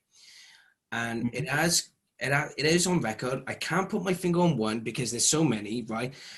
But it is in football history. There have been players who have played for their local team who've got that fire and passion, but as soon as they go on to being the manager, right, it's a different ball game, and they've not done the justice. Right? Look at Ole Gunnar Solskjaer, right? He is getting hounded. He is getting slaughtered, not just by the press, but by the Manchester United fan base, right? This is a player who scored the winning goal against Bayern Munich to win the UEFA Champions League, right? This is a player who would always come off the bench because he was a substitute player. He wasn't a starter. He was a substitute player, but he would score 2 or 3 goals just like that, right? Yeah. Trophies. He was looked at as this babyface assassin, Jesus to Man United. I don't know. I mean, I'm not a Man United fan. I couldn't give a toss. But as soon as he goes into management, the whole system just changed, So, but that's how I'm looking at it. I'm looking at it from a perspective of, I mean, this is why I'm scared for Ceaig Bellamy, where, I know he's a big boy. He can look after himself. I mean, he's looked after himself enough times in Chippy Lane, so, sorry. The golf club. But, I'll tell you this quick story now before we quickly move on. I don't care about my tea. I'm having a good time here. Fuck it. I'll eat gold. I don't care. But I'll tell you this quick story. I remember once when Ceaig Bellamy was first coming into Cardiff City on loan. Well, we got him from Manchester City. Yeah, 10-11. Yeah, it was the 10-11 season under Dave Jones, I think it was. And I remember, right, Ceaig Bellamy got this. I was hunting autographs, right? I had a Cardiff City T-shirt with Bellamy on and his number on the back, everything, right? And Bellamy was walking down in his suit and tie, his boots in his hand and everything. Mhm. A guy came up, a full-grown man, just turned up and said, "Craig, sign this for me." That was it. Craig signed it. And he went, "No, fuck off," right? And I'm there going, do I go up and say this? Yeah. Do I don't know what. And he literally just said, "Fuck off, just go away," you know. But that's typical Ceaig Bellamy, right? But when you hear it, it's not as effective as when you see it, because when you do see it, it's a different Yeah, atmosphere. I can imagine. So someone just said to me, the guy came back. He said, "Oh, he's a prick, and he's nothing." I just went, "You know what? I'm gonna go and give it a shot." So I had the confidence. I just went up and I literally all I said to him was, "Excuse me, Craig, sorry to bother you. Can you sign this for me, please?" Mm-hmm. And he went, "No problem, mate. No problem at all," and signed it. And he went, "That's what I like to see." Yeah. And I just went, and I didn't get what he meant by that.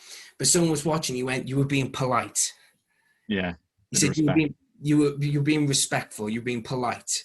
That's the difference." And I just went, "Oh, okay."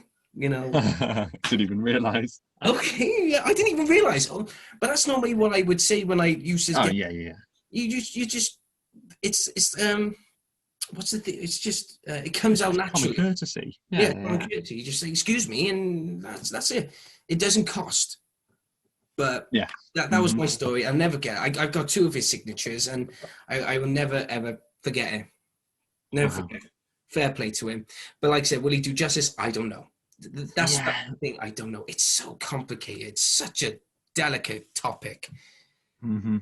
We've been going on for an hour and a half, I think. Yeah. It's half 7. Just about. Oh my God. Fuck my dinner. I don't care. Sorry for the long. Ham and mashed potatoes. Live it cold. Oh, I think I'm having a curry tonight. You're having a Ruby Murray, are you? See, I'm having a Domino's tomorrow for the New Year's Eve. Oh, lucky you. I think I'm just hearty food. Not complaining. Not complaining. No, fair enough, mate. Fair enough. So what we got to talk about left? I know we got the Cymru Premier, and what else we got? We got loads to talk about, haven't we? I know that.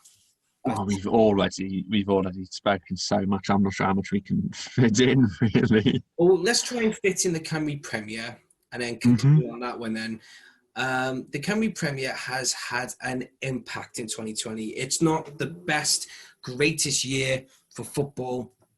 My last game when 2019 and 20 season, the last game was Barry v TNS. We drew 2-2, and I was half naked. Oh yeah. I've seen it. And James Young messaged me saying, "What was the urge for you to do that? Were you drunk?" And I went, "No, I was passionate." Oh yeah, I understand. I've been headbutted celebrating a Wales goal. Oh, Do you know what I mean? I've nearly broken my foot kicking a seat at Wales games. I fully understand the passion. Oh yeah, there. But it ended up on live television on SLC, and I just thought, oh, half 500,000 Welsh, or probably 500,000 people of Wales are just tuning in to watch me half naked. Sod only fancical, watch it on S4C. No, there was that game, and then I remember COVID kicked in, and it wasn't the very greatest, and we automatically qualified for Europe because they just chose the top 4. Carnarvon and Cardiff Met supporters kicked off big time because Barry were given the award to play in European competition. But I choose to forget about that one because it wasn't the utmost greatest game I've ever seen for Barry Town, and the entire experience was, I mean, Luke, you were there, James was there, we were all there to watch it. I mean, oh my God, I was neither angry or upset. I don't know. Yeah. I was mixed emotions. I will never forget that. I remember, what was it? Who was it? Who qualified further? No, Bala did well in Yeah. Europe. Mm-hmm. Konietzki That's a did tough well. draw. That was only because no, Konietzki lost the same day, but then they qualified for the Europa League. But Yes. and then TNS did justice because they got a bit further. They played They 3 lost on rounds. penalties, didn't they? It was something like that. It was Yeah. like And late Bala played heartbreaking. against Yeah. Standard Liège, and I remember all of us Mm-hmm. just went, "Oh, that could have been us. Oh, that could have been us." Yeah. I will never Mm. forget that. It's just Runovic. That Runovic. Well, no one saw a bloody thing. Yeah, And, don't. and the reception, I'll tell you that now. I'm not slating the players because I was neither angry nor I was just mixed emotions. I didn't Just know, numb.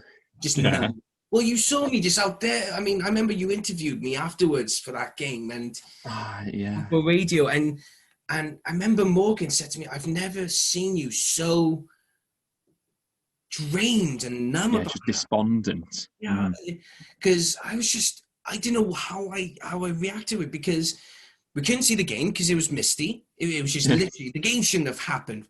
Full stop. It should not have happened. Mm. Conceding 6 goals. I feel we've dredged up a lot of old unanswered emotions here. Yeah. It caused a drift between fans within the fan base and the players because I will not mention names, but 1 or 2 people took it upon themselves to say things on social media that they should not have. I was going to swear. I know I swear a few times, but it's just no need. But it was unnecessary. It was uncalled for. And the fact that the players, from what I found out afterwards, I thought I wish I was there just to give them a hug. Because apparently there were a few players that were emotionally distraught. They were tears. That's why I was told. Ian Johnson told me that he said to me, "You think you couldn't see anything on TV? We were there, and they couldn't see nothing." Oh, yeah. And I just sat there thinking, what? And the fact is, it wasn't the fact that it caused problems within the club because it's all being taken care of now. It's just the fact there were football fans. There was 1,000. Oh, excuse me. There was 1,000 people watching it online that saw bugger all, and they made comments saying, "Oh, Welsh League football, Kerry football's rubbish. It's this, it's that." I'm thinking, oh no, because it's. Take over, Luke, because I don't know how I'm gonna. Yeah, well, tell you what. While you recover, I'll mention that it's as far as the Cymru Premier goes, it's been an odd year. I mean, we've seen the season curtailed early, which led to Konietzki being named champions, rightly or wrongly, depending on who you support. I know if you're a TNS fan, you will claim it was unjust, but I don't know if there's any TNS fans. I know. Well, I was going to say if you're 1 or 2. You know, maybe 0 or 1. Yeah. That one person who supports them through thick and thin was a bit upset that it ended their sort of dominance, their monopoly over the league. Was it 9 in a row they'd won? I think they were. Yeah, there was. It was mainly to do with the Craig Harrison era. When Craig Harrison was manager for TNS, and by all means, Craig Harrison was a terrific manager for TNS. But the problem you got with TNS is simple. They're running a monopoly of Welsh League football. Where they're just constantly winning anything, but they're not giving the Welsh League any justice when they try to put justice into European competitions because they get absolutely slaughtered. This is one of the reasons why I think the FAW, this is why I retracted what I said about the FAW board when they said they haven't got the money, but yet the board members get multi-millionaires.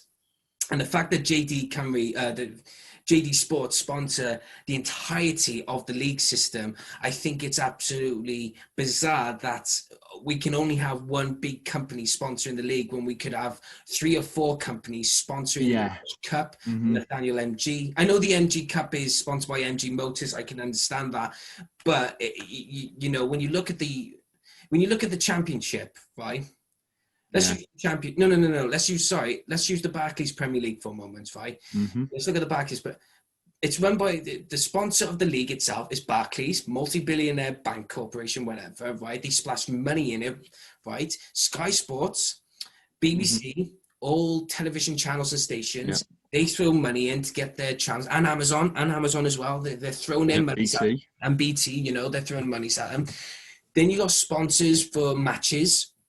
Then you got sponsors for the clubs. Then you got sponsors. You know, there is a variety of corporations and businesses, whether they're local or whether they're multi-billion-dollar corporations across the world that are sponsoring these games, matches, or whatever.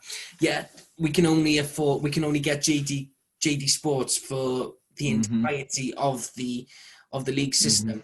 For the JD Cymru Premier, for the Cymru North and South, for the Ardo leagues as well. Yeah, I just can't fathom it. I don't understand why JD. I mean, don't get me wrong. I'm grateful for JD for doing so. I mean, I thank you very much. But it's like you know, with MG, the MG Motors and that, right? They could have at least, you know, sponsored the Cymru North and South. Yeah, I suppose if you look, it's the Premier League, because there's no principal sponsor at the minute. I think that shows how soon it's become that Barclays, even the amount of money they plough in, they're not the majority shareholder in terms of, you know, they're not the principal advertiser, so their names can drop from the title. Then you've got Sky Bet Championship, Sky Bet League One, League Two, you've got Vanarama National League. You know, you've got the Carabao Cup, which has been renamed 10 times. You've had Milk, Littlewoods, Worthington, Capital One, Carling. You know, you've had all this, so many different sponsors coming through, and you say it is just JD Sports and Nathaniel MG Motors, the two principal company sponsoring. And you think, no, you cut off for a minute. The signal went for a minute, but you're back now. Apologies. Yeah, it's to have just those two. And don't get me wrong, I know for a fact that we're all very grateful for the work JD Sports have done with the FAW. I mean, they've got their own app, haven't they, together to launch clothing and stuff. They've supported the Welsh national side very well for a number of years, and that has extended towards the Welsh domestic leagues as well. But as you say, I think the FAW probably need to devote a bit more time, a bit more effort into, you know, the domestic side of the game, because if you look at Juventus have won Serie A 9 times on the bounce. I think it is. Bayern Munich win the Bundesliga most years. But because they're progressing in Europe, look at PSG as well in France, because they're a European superpower, because they're progressing, because they're actually giving a good account of themselves on the continental stage, that can sort of be overlooked. But when you've got TNS winning it 9 years in a row and struggling to make it out of qualifying, then you've sort of got to look at yourself in the mirror and say, well, you know, there's the issue right there. There's the embodiment of the matter. Yeah, yeah. No, because that's what I mean, though. Because I mean, don't get me wrong. I got the full respect. I mean, I respect TNS, right, of what they're trying to do, but I don't respect them, like I said, because they're trying to run a monopoly where it's not doing themselves any justice, and it's not doing justice for the Cymru Premier. It's like with Connors Key, right? I can give them the benefit of the doubt because they tried. They beat Kilmarnock. They went progressing to the other rounds. They were slowly breaking it in, and they got Andy Morrison as a manager who I highly rate, but sometimes I don't highly rate their approach to the games, which is dirty football, because a lot of people are comparing him to Dirty Leeds back in the early 70s under Don Revie. So, you know, you got that, but he's a character, Andy Morrison, unique characters like that. I mean, he was singing the Green Green Grass when they won the JD Cymru Premier title, you know, and but then you got someone like Bala who's owned by a guy who owns the rights to Disney for UK stores. Really? Yeah. How did I not know that? Tell I you only what, found out a couple of weeks ago. Bearing this, in mind, I only found. I remember a few of the guys, and even I had to look it up a bit. And someone said to me, "No, he owns the rights and everything." So I'm thinking, because I know Disney is a franchise. It's all gone franchise now. But Christ above, I mean, give me some of that. I can pour money into friggin'. Do you know what? Put the BBC on franchise. If no one wants to pay their TV license, put it as a franchise. No, seriously, put it as a franchise, and I would love it. I'd buy a set. Yeah, here we go. Yeah, go on. But yeah. But then it's just, and it's like a lot of teams. It's a lot of fans expect Barry to be, expect to be on par with Bala and that, but we're not. Yeah. Honestly, God, we overachieved ourselves, and that's what I think was the problem with the previous Europa League qualifier, is that we overachieved, we overstepped the boundary. No, not the boundaries, but we were overconfident. Yeah, that was the problem. We were overconfident. But this is where you see the likes. I mean, look at Bangor, for crying out loud. After a bad ownership, they had to not start again. The fans. Yeah, it's a Phoenix club. Yeah, the fans had to start again. Then you've got Welshpool, who were in the Welsh Premier League years ago, and they were a decent, stable club until they just fell through, and they didn't go under. They just fell from grace. They just plummeted into the abyss of the Welsh league systems. We know they're still there, but then you've got the likes of Cumbraen. It happened to Cumbraen. Ebbw Vale. Christ above, Ebbw Vale was supposed to be the next big thing because they had an 8,000 seated stadium. They were the team that they were going to go for it, and it's depressing because the Cymru Premier is just when the Welsh Premier League was formed as the League of Wales back in the early 1990s. I will say this to the day I die until it's improved. But when the FAW formed it, they only formed it simply because the UEFA and FIFA turned around and said you need your own league for the international team to stay where they are. If not, go. And that's what they only did it out of spite. They did it out of spite. Well, they did it simply because they had to do that, and they just neglected it ever since. Yeah.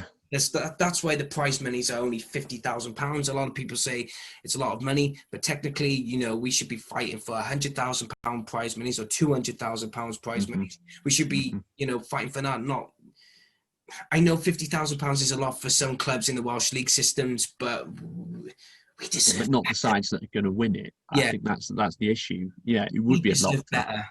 So yeah, especially when you've got the sort of the national team performing to such a high standard, you would think that the FAW would be keen to capitalise upon that and improve the domestic game, because then you'd have more players coming through local sides. Look at Mark Delaney with Carmarthen. Look at Christian Doidge, who I'm sure we will go on to in a bit.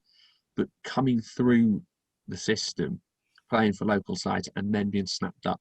Yeah, like what Neil Taylor did when he was rejected, or he was released by Man City. So he went to Wrexham, and played there, and from there went to Swansea. Joe Allen went on loan to Tenby, I think. Yeah. Right, we're back on. So anyway, what was you saying? Hey guys, we're back. I'm eating potatoes, ham, and peas. I've got absolutely no idea what we were talking about.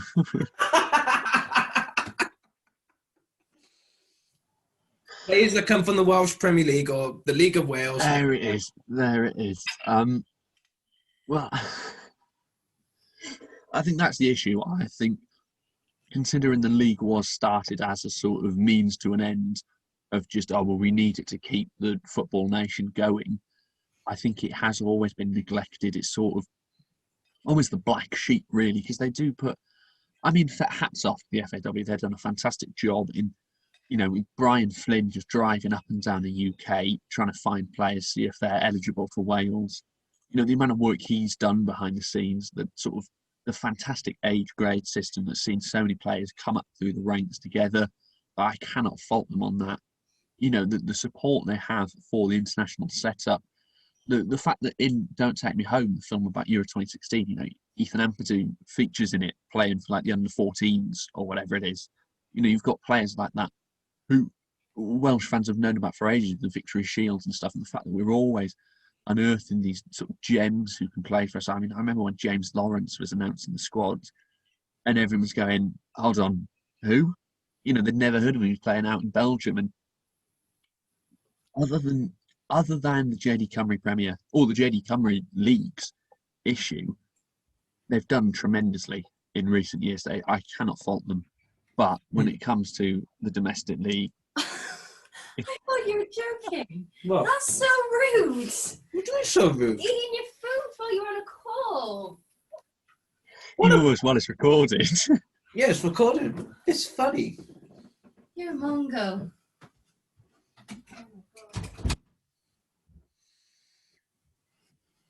Dog house for one. Okay.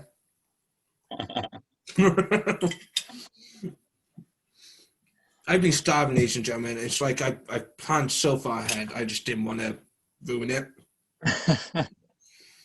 Anyway, you were saying? I don't even know what I was saying anymore. Other than the neglect they've shown, because they seem quite apathetic towards it. They seem to just sort of say, right, it's happening. There is football going on. It's making a bit of money.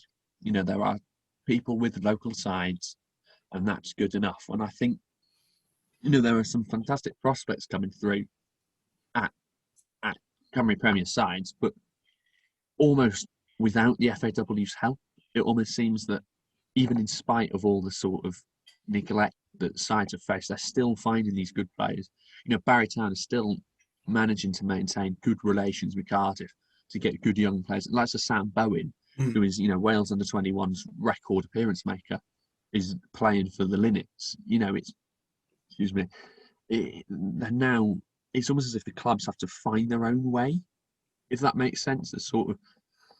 There's not too much support there, and it is just sort of, what can the owners and the management team do? What can the players fashion for themselves, almost?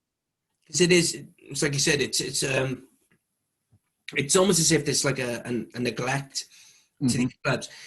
You're leaving them out in the open where the owners of these football clubs, whether they make money or not, are just sat there thinking, we have to do this on our own. We've got to fund it. And the FAW just turn around and saying, right, here you go, here's 10 grand or here's 20 grand. It's like, it's bare minimum. Realistically, even though it's a lot to do some refurbishments or maybe pay some players for them because they're not in a lot of money. But if you really want to push the boundaries, you gotta have. I mean, don't get me wrong. I know FIFA 20 or FIFA games, right? I know sometimes a lot of people say you can't really look at them because they're just games, they're whatever. But every time I'm watching, these fake emails coming in, and they have the prize monies for the FA Cup, and they're saying, right, because of the third round or fourth round, you have won £150,000. Yeah. I'm thinking, that's in the third round of the cup. Whereas in the Welsh Cup, if you win first place, if you win the Welsh Cup, the maximum you're getting is 50 grand. Yeah.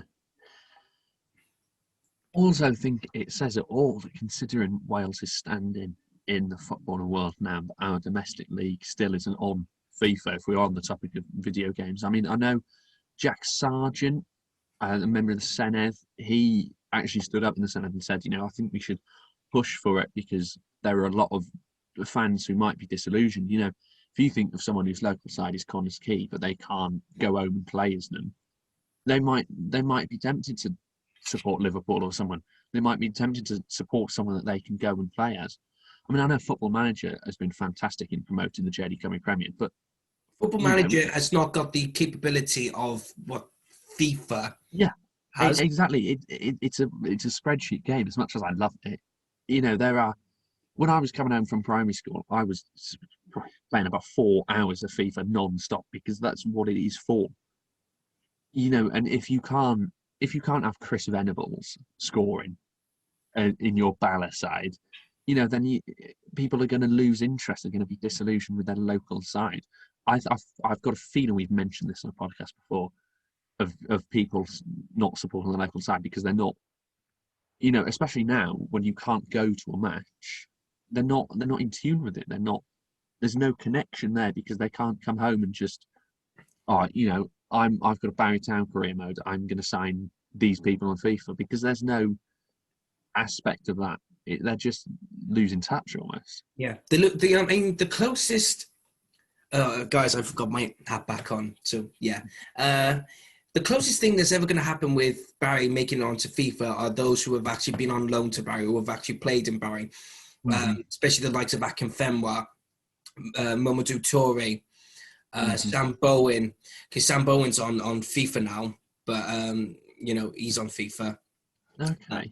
I remember David Ford was on there once before, and he played for Barry Town, and it's just that's the only thing we're ever going to get close to having a Christian Doidge. That's the only thing we're ever going to have close to a Barry Town squad making the all the Welsh League. But I will never forget when they did the voting systems.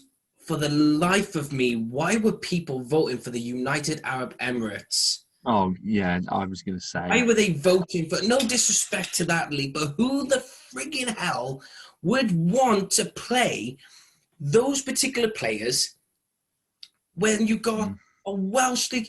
It's like, if you notice as well in FIFA, right? Yeah. No, I'm going on a run now. I'm kicking off, right? I'm putting the plate down. The plate is down.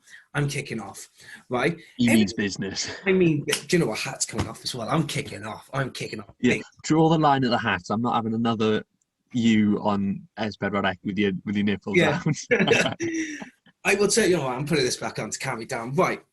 But every time you're looking on career modes or you're looking at, because sometimes you got the youth career system where you can go out, you can pick a continent, pick a country or a league and say, right, we can get those. Yeah. We can get an English player. We can get a Scottish player. We can get an Irish player. I can understand about the Irish and Northern Irish because they're basically the same.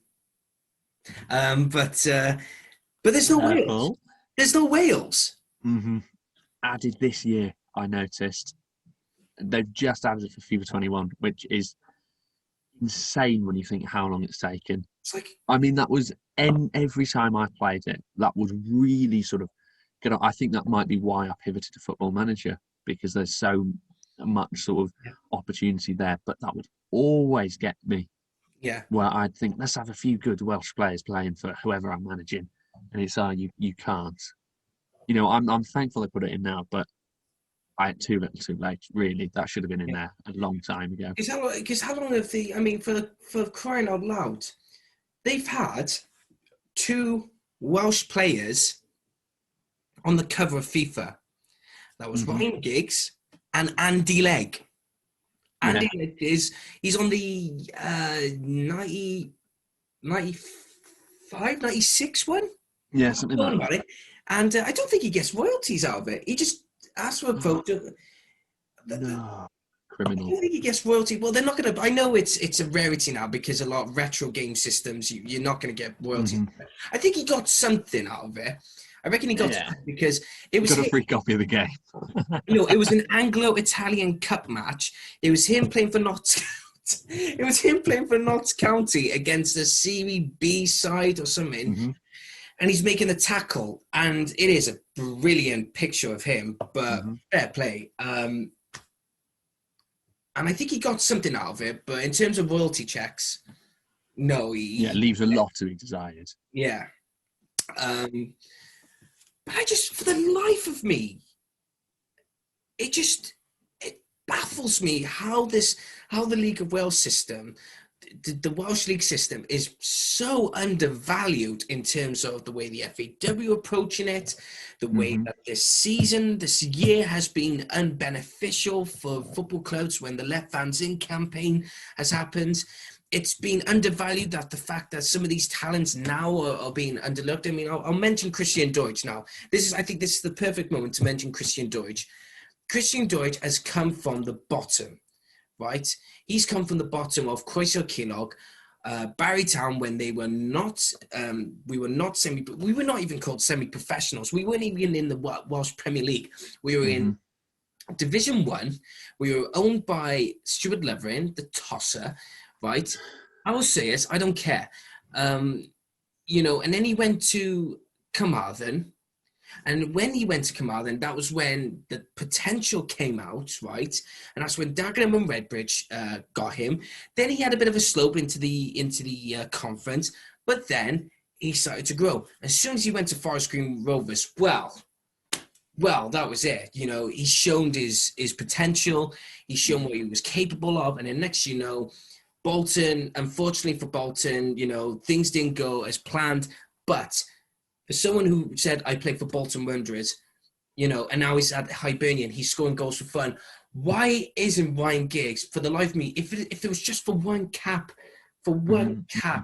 just give him that shot. He's scoring goals for fun in Hibernian. And I wouldn't be surprised if a championship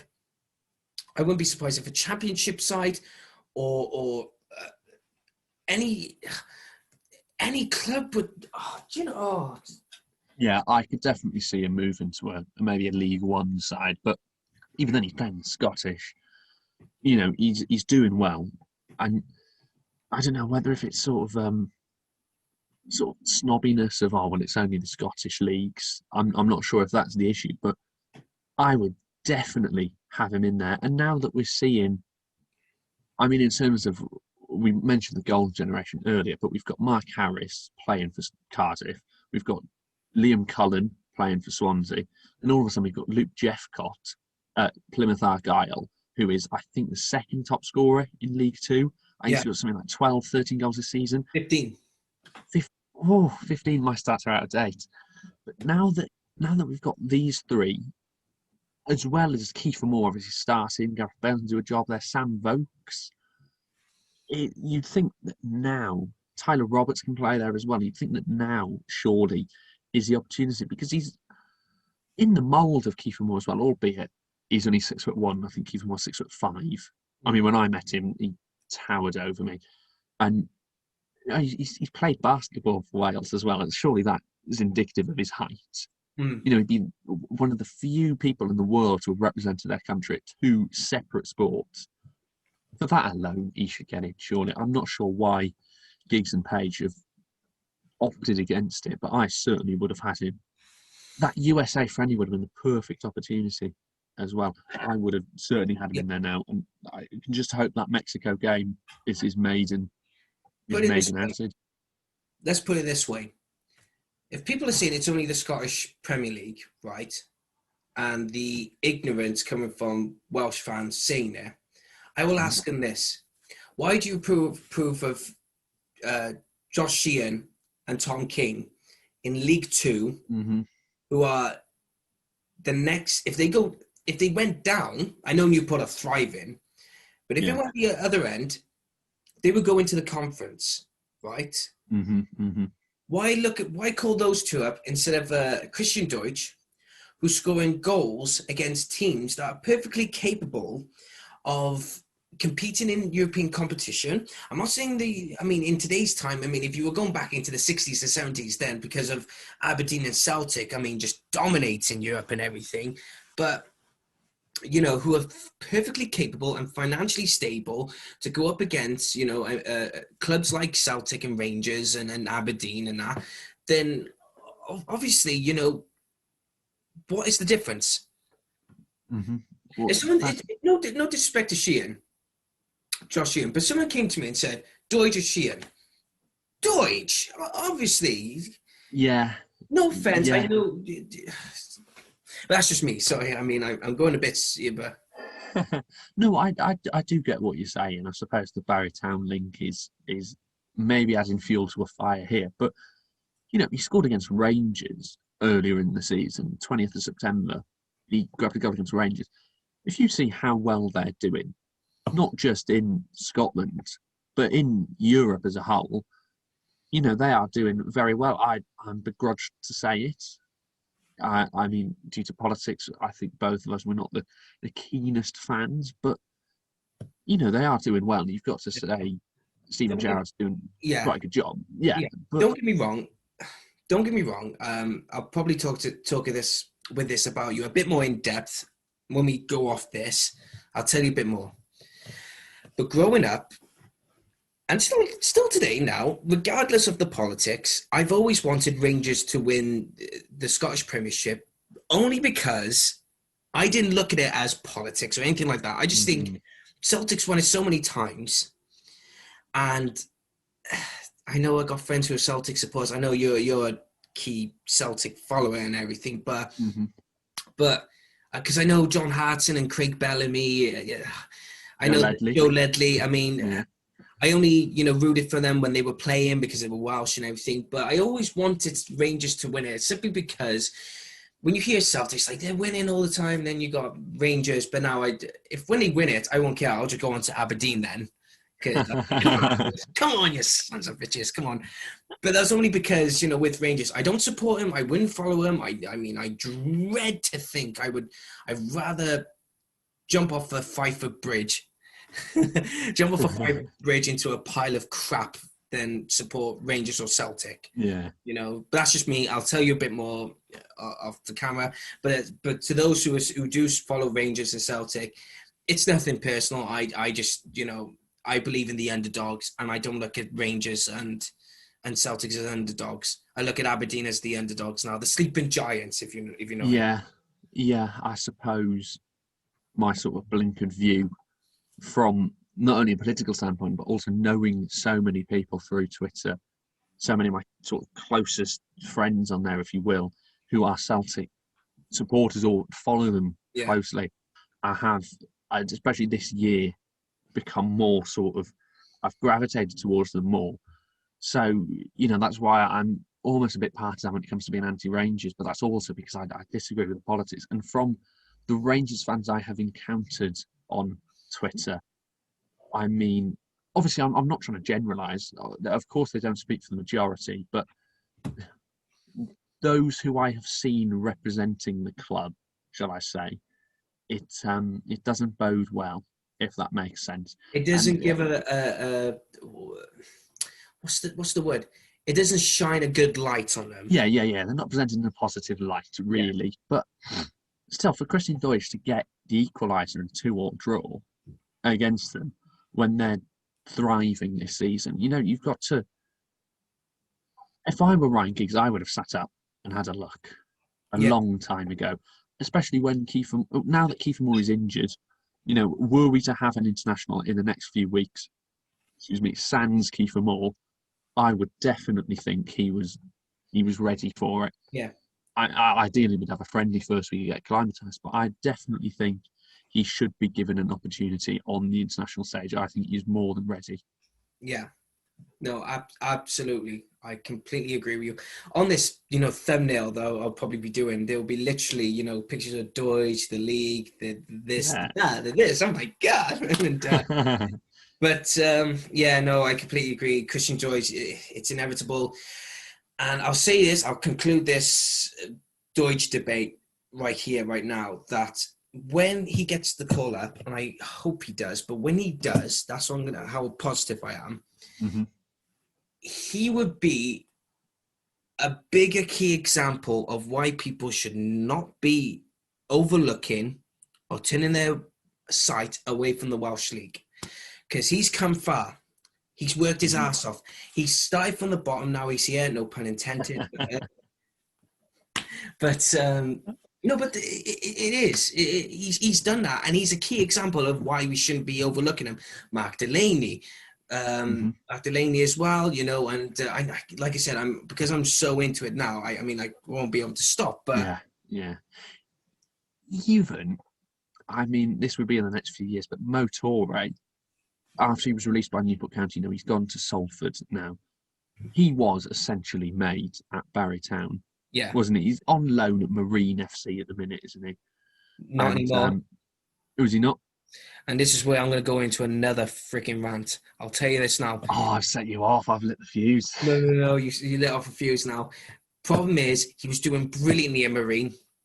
Mm-hmm. Qualified for the FA Cup, right? They're going to be playing Tottenham Hotspur. And then as soon as they announced that, right, as soon as he announced it, what happens? Salford called him back. No. Why? Yeah. And they put him on the bench. He's not starting. Mm. I can't fathom that. Well, apologies for my misinformation. Ladies and gentlemen, you've seen it all before on the Dragons Way.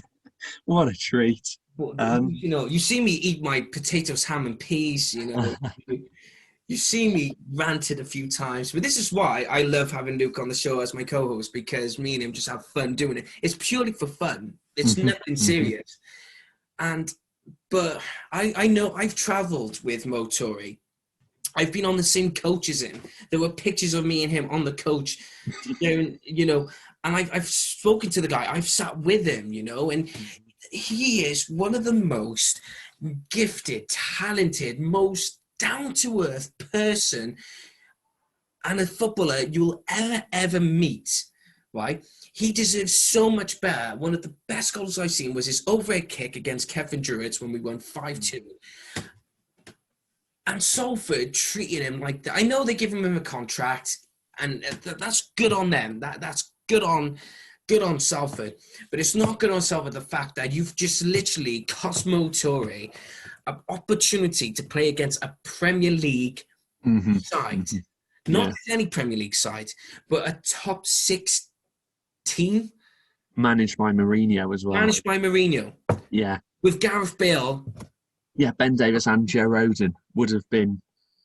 And those three would have just gone, if they let's just say, right, one of those players, right, was to play, Mo would know what they play, how they play. He would have turned it, well, probably not Gareth Bale, but no, he turned it out. But he would know. He would challenge them, and he would go, right, this, and just the fact that they cost him the opportunity is what makes me sick to my stomach. And especially now Bale's injured again. Yeah. 2020 can suck my dick. I don't care. I'm so glad this is a new year. I know we're recording this still in 2020, but I'm so glad this. Yeah, we've still got 28 hours. Oh. Christ above. It's 8:15 as well. We've been going on for a long time. I know. And we got more to come. We have got more to come as well. But hopefully, we might as well say this now, because I think we've spoken a lot about 2020. So let's quickly mention what our target is for 2021. And do you know what? I'll say this now. A few people have been asking me, what's the future for Dragon's Voice podcast? And I said, it's not going to go away. It's just, it won't go away. Because, and I know I've started a new podcast called Let's Talk With, but that's only going to be a podcast that's going to happen once every month, because I'm not guaranteeing its potential or anything. It's just for me to keep my Dingsy Boy Show channel going. But people have been asking me, what do I want to do with the Dragon's Voice channel? And I said, look, I'll still keep the podcast. And I said, when COVID's over, when we've had the injections sticked into our arms and we can go off into the wilderness, I said I'd be more than happy to. I said I want you to come along with me. If we had to speak to a footballer in person, then that would be great. There was that.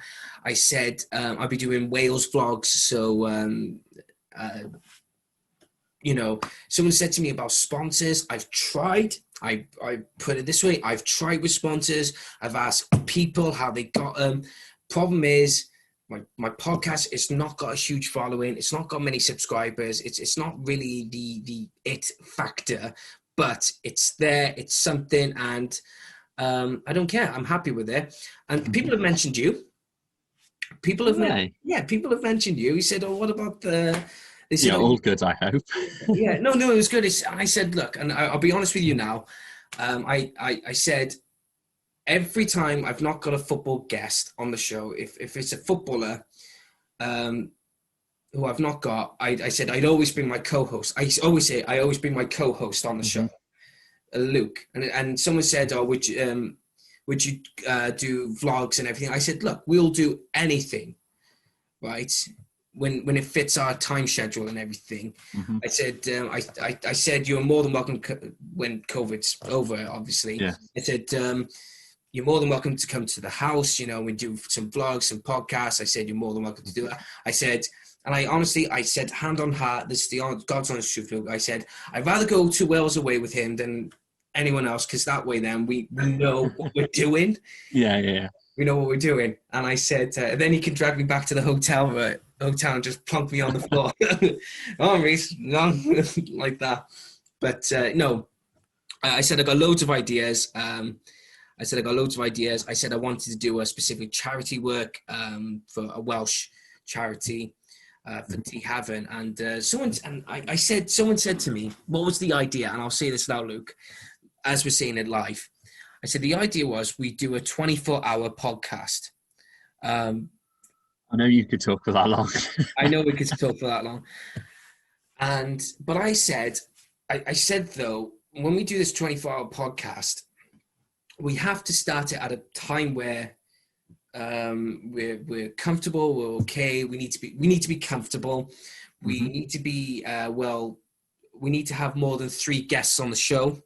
Oh no, more than 3 people on the show. So me, I mean, if you ever want to do it with me, but I said me and you, or maybe 2 or 3 other people with mics, it's got to be on a football day. Yeah, so you can watch football and do a live reaction. Goes into the, and just do it for charity. And we got a live stream and everything. But as anything else, it's just a plan. It's just an idea. And I've got loads of ideas, but it's whether or not they come to fruition. Yeah, it's where they come to fruition, and when COVID packs it in, So. Yeah. But I'll ask you this now, before we conclude the podcast. How would you sum up Welsh football, or just football in general, in 2020? It's a tricky one, because in terms of the national setup, overly positive. I mean, we've seen Gareth Bale come back to a club where he's clearly enjoying his football. We've seen Joe Roden finally get the big move he deserves. We've seen Nico Williams shine. We've seen Johnny Williams grab his first goal. We've seen, so many Welsh players transferred to clubs that suit them better. Like Tom Lockyer going to Luton Town. That's been an inspired signing, where he links up with Rhys and Luke and Joe Morrell. We've got the little Welsh contingent at Charlton of Johnny Williams, Dylan Levitt and Chris Gunter. Now, I think we've seen, from a national setup, I cannot find many negative, apart from the Ryan Giggs issue, which, we've already covered. I can't find too much that's gone wrong with the national team.